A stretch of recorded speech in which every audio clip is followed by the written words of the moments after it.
আমিও এখানে গত 10 বছর যাবৎ মাসে একবার দুইবার করে উপস্থিত হয়েছি। মামলাটি সম্পূর্ণ ছিল মিথ্যার উপরে ভিত্তি করে।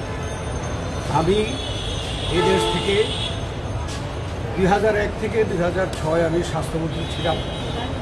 একটি পয়সা বিদেশে কোনো রকমে পাঠিয়েছি এরকম সাক্ষী কিন্তু এই গত 10 বছরে সরকার পক্ষ দিতে পারে না, কিন্তু মামলাটা করেছি। আমি বিদেশে ছিলাম, আমার ওয়াইফ বিদেশে ছিল, আমরা ওখানে অর্জন করেছি। অর্জন করে শেয়ার মার্কেটে বিনিয়োগ করেছি।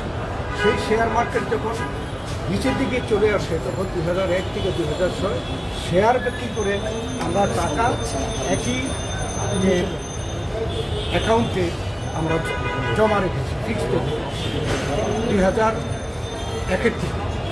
তো সেখানে 2012-তে একটি আইন হলো যে বিদেশে যাদের সম্পদ আছে সেটাও ঘোষণা দিতে হবে।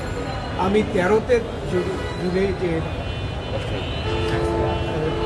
ট্যাক্স ইনকাম ট্যাক্স বছর, সেই বছরে আমি ওই আইনের সূত্র ধরে আমি বিদেশের এই সম্পদকে আমার এবং আমার ওয়াইফের এই সম্পদকে ঘোষণা করি এবং ট্যাক্স কর্মকর্তারা এই ঘোষণার উপরে আমার থেকে তারা ট্যাক্স গ্রহণ করে এবং সেটাও আমি রিটেন।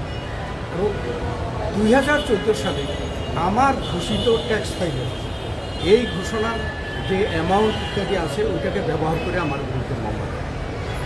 অতএব এখানে 2001 থেকে 2006 কোনো টাকা বিদেশে কোনো কালে কোনো রকম দিয়েছি এটা এরা প্রমাণ করতে পারেনি।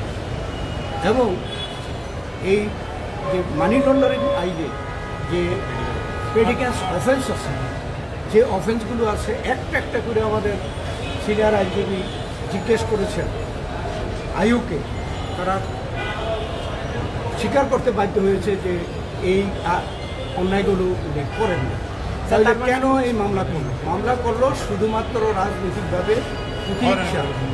এবং আমার এই মামলায় আমাকে জেলে যেতে হয়েছে, এখানে আসতে হয়েছে, এইভাবে নির্যাতিত আমি হয়েছি।